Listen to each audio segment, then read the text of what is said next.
I love it. Okay, Zorica. Welcome Zorica back to the stage, and Rebecca Joseph, please join us on set.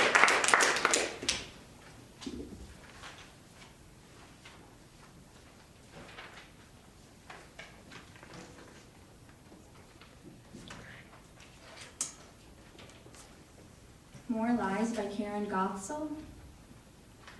Okay, we're ready.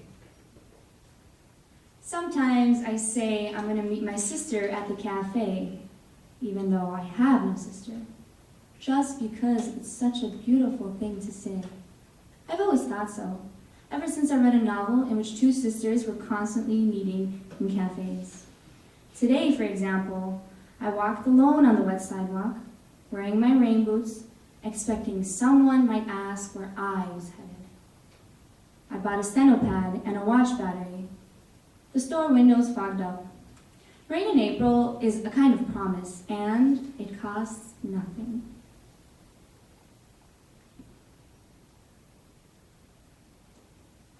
I carried a bag of books to the cafe and ordered tea. I like a place that's lit by lamps. I like a place where you can hear people talk about small things, like the difference between azure and cerulean, and the price of tulips. It's going down. I watched someone who could be my sister walk in, shaking the rain from her hair. I thought, even now, florists are filling their coolers with tulips, $5 a bundle. All over the city, there are sisters. Any one of them could be mine.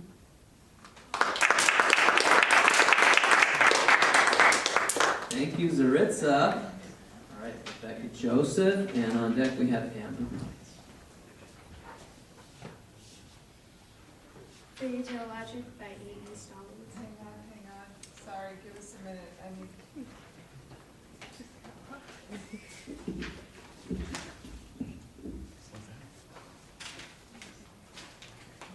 We're not ready. We'll be sure.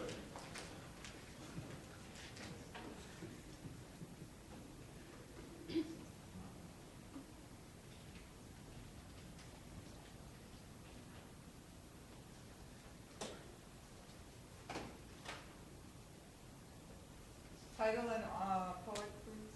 Fairy Tale Logic by A.E. Stallings. Okay. Mr. Brown, Mr. Hester, are you ready?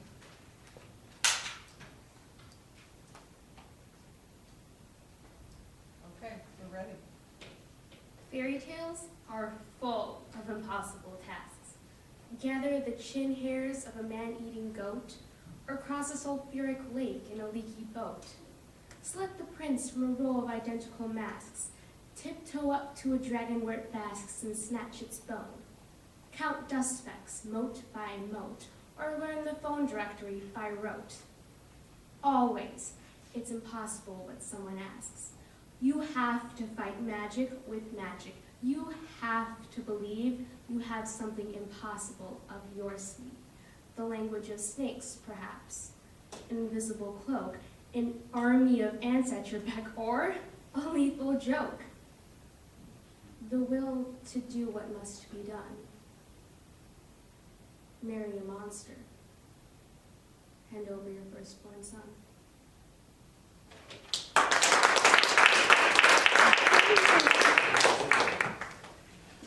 All right, thank you, Rebecca Joseph. Amber Price, please come to the mic. Jessa is on deck. Jessa is not on deck. Jake.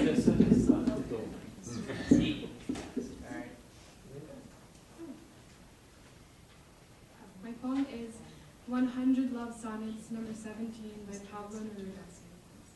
Pardon me, 1 second. Just 1 second.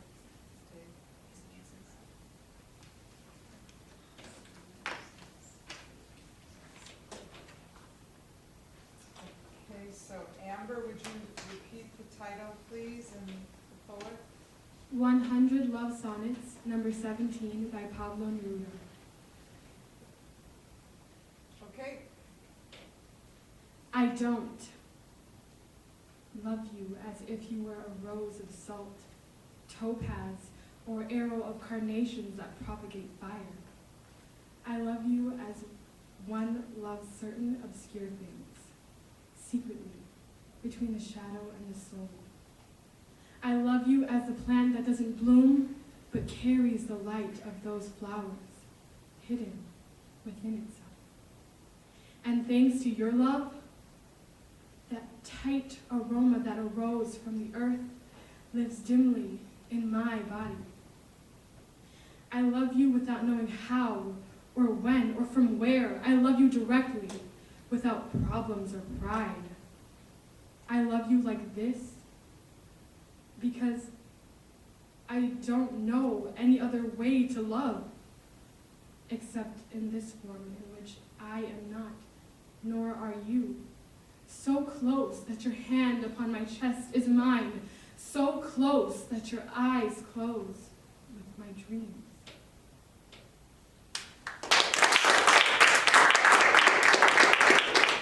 Thank you, Amber. Welcome, Jacob. And V. On deck. Oh, the man says no microphone. I don't need your confounding technology. It's Hey guys, technology. did you hear? I'm back! Alright, well, I really don't know what to say because I wasn't expecting to be back, so, alright, my poem is The Arrow and the Song by Henry. Okay, they're not ready. Quite ready. We're getting there. Thank you so much for your patience. Yeah, it's kind of a shorter poem because, like I said, I didn't expect it to be back. But if you feel a little bit underwhelmed, don't worry. V is coming up next, and she's going to like freaking end this party with a bang.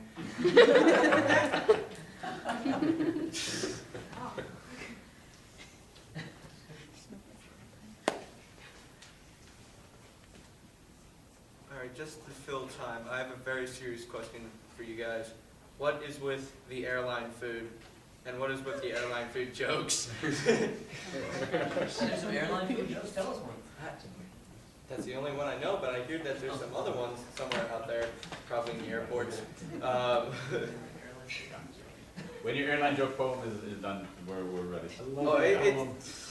I didn't plan on anything. I'm just flying by the seat of my pants here. You guys ready? Yes. We're ready. Yeah, we're ready. All right. Okay. I don't need to tell you guys the title again, do I? Why don't you? Yes. Just in case. Just in case, let's make sure. The Arrow and the Song by Henry Wadsworth Longfellow. Did you get that? Yes. I shot an arrow into the air. It fell to earth and knew not where, for so fast was it in flight, the sight could not catch it in flight. Can I restart over? I so messed that up. Yeah. Please. Y'all stressing me out. I shot an arrow into the air. It fell to earth I knew not where, for so swiftly it flew, the sight could not follow it in its flight. I breathed a song into the air. It fell to earth I knew not where, for who has sight so keen and strong that it can follow the flight of song? Long afterward, in an oak, I found the arrow still unbroke, and the song from beginning to end I found again in the heart of a friend.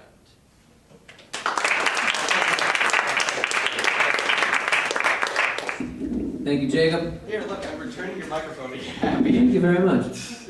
We'll be hiring you next year as the MC/tech genius. All right, V. Yeah. Final performance of the evening.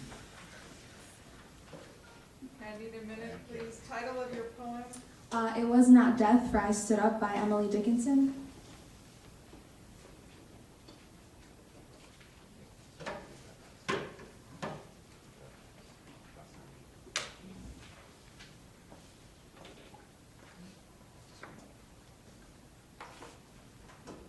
Okay, I think we're ready.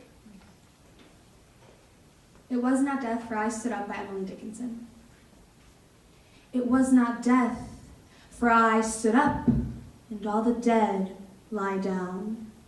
It was not night, for all the bells put out their tongues for noon.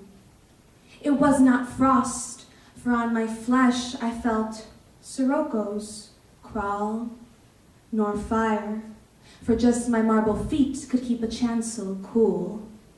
And yet it tasted like them all.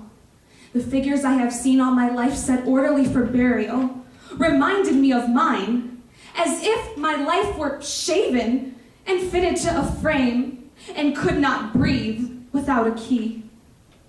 And 'twas like midnight sun, when everything that ticked has stopped and space stares all around. Or grisly frost, first autumn morns repeal the beating ground. But most like chaos, stopless, cool, without a chance or spar or even a report of land to justify despair.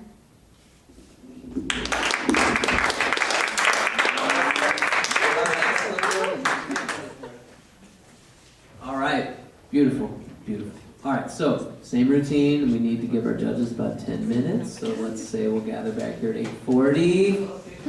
Take the final stroll around the beautiful halls of Maine East, and we'll see you in 10 minutes.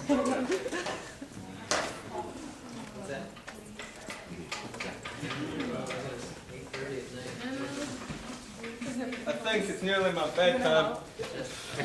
Jeez, Mr. Lumberg.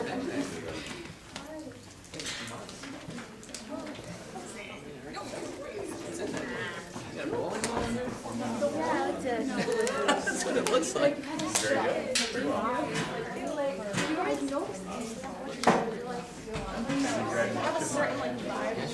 She does, right? I'm ready. So far since freshman year. What do you do? Because I can remember. I remember when we went to the slam. You were so nice, but now you were so like. You're like cool as cool. Collective. Yeah.